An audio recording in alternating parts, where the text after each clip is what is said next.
La carte impossible de Piri-Reis, preuve d'une civilisation perdue. L'histoire que vous êtes sur le point d'entendre n'apparaît pas dans les manuels scolaires. C'est un secret gardé dans d'anciens parchemins, une énigme qui a intrigué les scientifiques, les espions et les explorateurs pendant des siècles.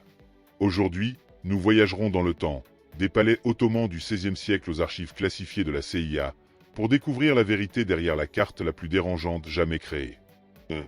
C'est le mystère de Piri-Reis. Se préparer, parce que ce que vous êtes sur le point de voir remettra en question tout ce que vous pensez savoir sur l'histoire de l'humanité. Istanbul, 1929.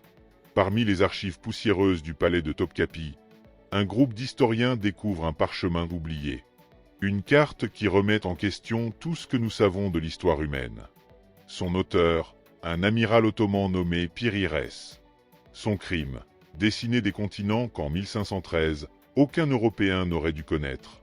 Comment est-il possible que cette carte montre la côte de l'Antarctique avant sa découverte? Et pourquoi la CIA l'a-t-elle étudiée en secret pendant la guerre froide? Ceci est l'histoire interdite du document le plus dérangeant jamais créé. 1513, l'amiral Piri-Reis, cartographe brillant mais oublié, achève son chef-d'œuvre, une carte du monde qui comprend l'Amérique, l'Afrique et quelque chose d'impossible. Ici, dans ce coin du parchemin, vous pouvez voir une masse terrestre qui coïncide avec l'Antarctique moderne. Mais il y a un problème. L'Antarctique a été officiellement découvert en 1820, 300 ans plus tard. Et le plus inquiétant, c'est que la carte montre son littoral libre de glace, comme si quelqu'un l'avait vu. Avant la dernière période glaciaire. En 1960, le professeur de Harvard Charles Hapgood a fait une découverte effrayante. La carte utilise des projections géographiques si précises qu'elles ne peuvent être réalisées que depuis les airs. C'est là que l'histoire devient sombre.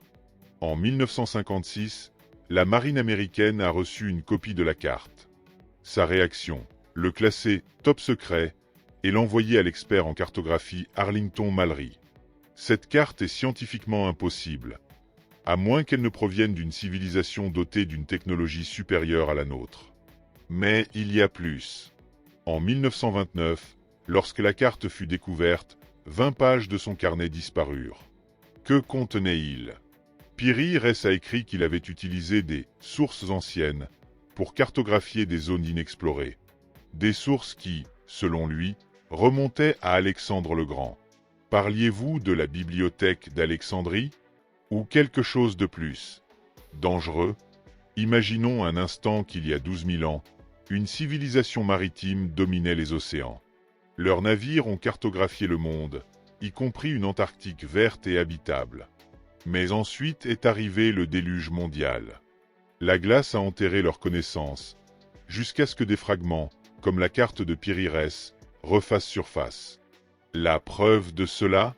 En 2016, les satellites de la NASA ont détecté des structures artificielles sous la glace de l'Antarctique. Et en 2020, un pirate informatique anonyme a divulgué des documents reliant la carte de Piri-Reis à un projet militaire appelé ICEWORM. Coïncidence? Jugez par vous-même. Si vous pensez que la connaissance devrait être gratuite, abonnez-vous et commentez « Je veux en savoir plus » la prochaine fois. Nous explorerons le livre qui a prédit cette carte 500 ans plus tôt.